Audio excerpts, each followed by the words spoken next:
The only road in and out of Tuk, as they call this community, is a nearly 200-kilometer frozen journey along the ocean.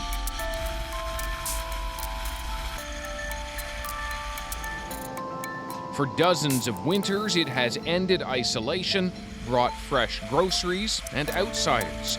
But within days, the sea ice and the frozen Mackenzie River will thaw, and the road will close forever.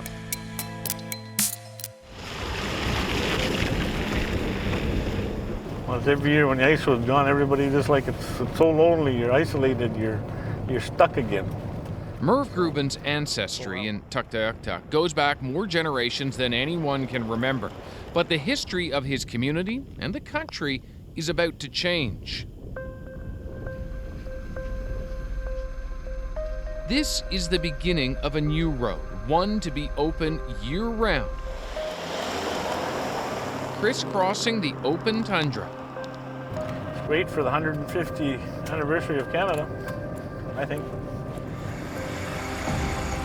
Indeed, after 4 years of construction, often running 24 hours a day in frigid weather, frequent storms over what was unexplored terrain, the first road to the Arctic Ocean is now very nearly complete.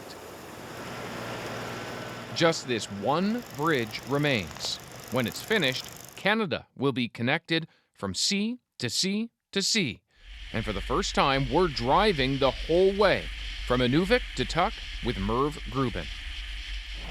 You see all the equipment, the people working, and it's hard to comprehend that all the work that you did, all the meetings and lobbying, was all for something. It wasn't for nothing. Gruben was the mayor of Tuktoyaktuk when the Harper government agreed to build the $300 million highway. Then we're going to go into 177. Now, Merv co-owns one of the main contractors hauling gravel to finish the road. They're on budget and on time. You see, we're building this road that's connecting Canada from coast to coast to coast. So I don't know much other places in the world that have the connected Arctic Ocean to the Pacific and the Atlantic Ocean.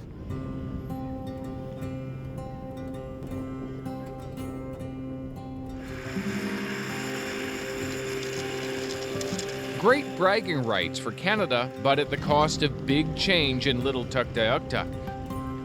Just 800 people who now lead a mostly quiet life, largely centered around the land. Whatever comes with the good, also the bad come, meaning more booze might come in, more drugs. These are a pair of polar bear mitts.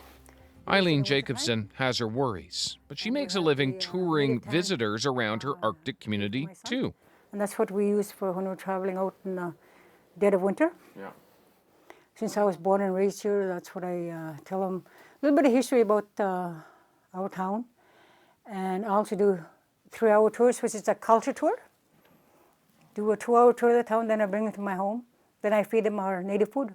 So we always use... Eileen may be busier than ever soon enough. The Northwest Territories predicts a surge in summer travelers from the south to the Arctic Ocean, an adventure into a foreign land without leaving Canada. And there are other local benefits Eileen's looking ahead to as well. Well, the all-weather road hopefully will bring the prices of the heating oil down, the groceries, and then we're not isolated for anybody. Anybody with a vehicle can go on an all-weather road and go on a holiday, bring their family out, especially in the summertime when school is out, and then hopefully bring more people in, so we could tell them about our community. We're target date of November 15th. It's a nice idea, but not enough, says Tuk's current mayor. The highway was seen as a road to resources, but the federal Liberal decision to halt oil exploration in the neighboring Beaufort Sea has left the community wondering, once the road is finished, where are people going to work? Tourism can't be an alternative, you know, it's just 3 months a year here. It helps, but it's not the answer, and unless you get into mining or something else, it's going to be a very difficult time for people up here. For now, there is still work to be done. While the road snakes across the frozen landscape, it needs one more thick layer of gravel added. The official opening set for mid-November. After that, Tuktoyaktuk's isolation ends. David Common, CBC News, near Tuktoyaktuk.